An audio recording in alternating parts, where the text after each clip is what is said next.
Bonjour Yves. Bonjour Laurence. Le quotidien Ouest France titrait la semaine dernière « Défiance et société ». Reprendriez-vous cette analyse dans le microcosme de l'enseignement catholique? Alors c'est vrai qu'aujourd'hui on a une certaine difficulté liée au pessimisme ambiant des Français. Et on peut imaginer que dans notre microcosme, ils se laissent interroger sur trois axes. Sur l'axe de l'État, sur l'axe de l'Église et sur l'axe du dossier social. Reprenons chacune des trois entrées que vous venez d'évoquer. Du côté de l'État, la refondation de l'école, portée par le nouveau gouvernement, suscite de nombreuses réactions et manifestations. Quelle est votre analyse à vous? C'est effectivement un dossier complet porté par ce gouvernement et en particulier par le ministre de l'Éducation nationale. Il donne lieu aujourd'hui à de grandes inquiétudes puisque défilent dans les rues un certain nombre de collègues enseignants.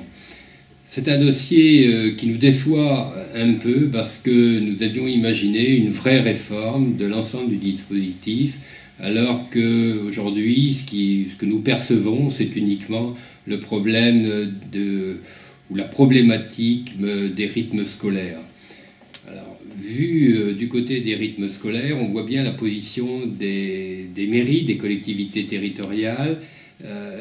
Cette problématique devient uniquement un problème financier. Alors que nous avions envie de parler de chronobiologie des enfants, d'augmenter la pause méridienne d'une manière beaucoup plus sensible qu'1 heure et demie, et de trouver de vraies activités. Sur le champ financier de ce dossier des rythmes scolaires, eh bien, on s'aperçoit que l'enseignement catholique va avoir beaucoup de mal à trouver des fonds, et là aussi c'est une difficulté. Cela pourrait entraîner du pessimisme, et pourtant nous savons que nous avons des ressources dans nos établissements et des ressources avec les clubs. Actuellement, l'un des principaux chantiers dans l'enseignement catholique est la réécriture des statuts. Alors j'ai envie de vous poser une question. Reprise en main ou non des évêques? Voilà, c'est un dossier complexe, c'est un dossier majeur de l'enseignement catholique. Les évêques ont confié à Éric de Labarre cette mission de mettre en place un nouveau statut. Il faut avouer que le statut de 1992 avait beaucoup vieilli dans ses expressions. Pour ne prendre qu'un exemple, on parlait du SEMSU. Le SEMSU n'existe plus aujourd'hui. Donc il devait être pris. Plusieurs choix étaient possibles.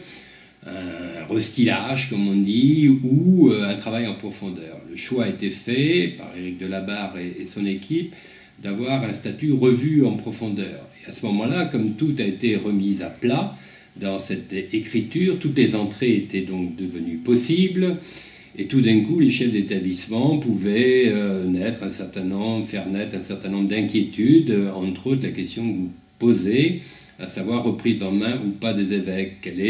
Quelle allait être la place de la mission pastorale du chef d'établissement, quel allait être le rôle des animateurs en pastorale scolaire, quel a été le rôle et les fonctions des prêtres référents, autant de questions qui nous ont titillés.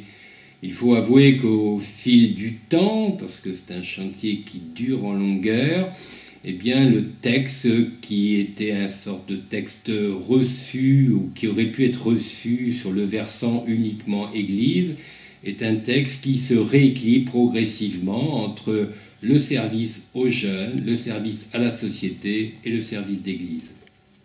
Dans le domaine du social, les mois qui viennent de s'écouler ont été relativement chargés et la période actuelle laisse un grand flou. Échec des négociations, assignations diverses. Finalement, la donne du dialogue social est-elle complètement modifiée? Les relations avec les partenaires sociaux se sont professionnalisées. Nous ne sommes plus dans un système où, à la manière de l'Église, on se mettait d'accord au coin d'une table.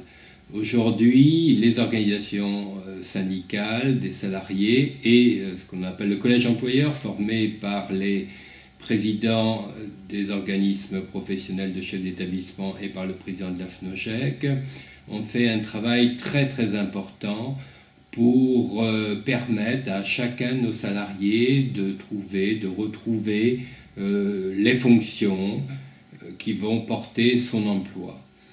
Alors effectivement, ces longues négociations ont eu des périodes de découragement et nous en revenons au pessimisme qui introduisait ce propos.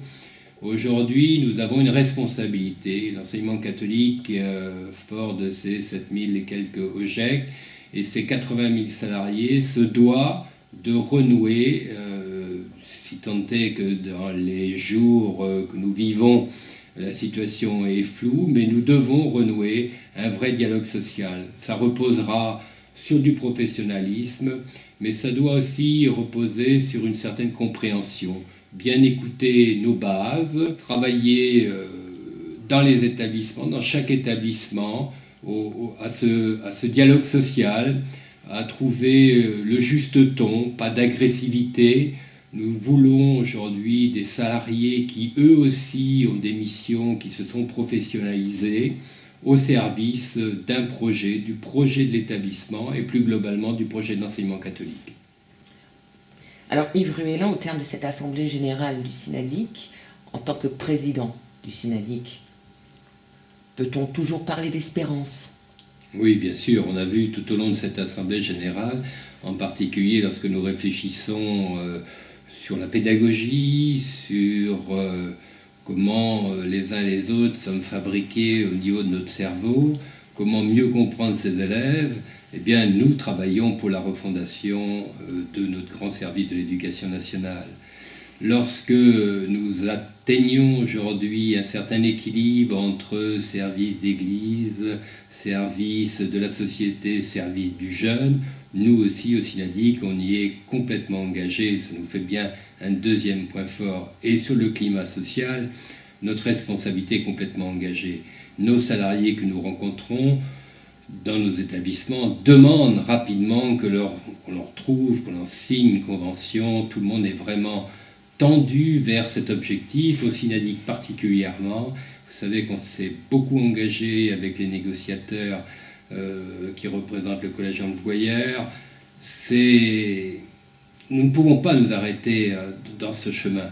Nous allons certainement y arriver et je demande à chaque adhérent du Synadic de faire tout ce qu'il peut pour que ce visage social de l'enseignement catholique se traduise dans les faits. Merci.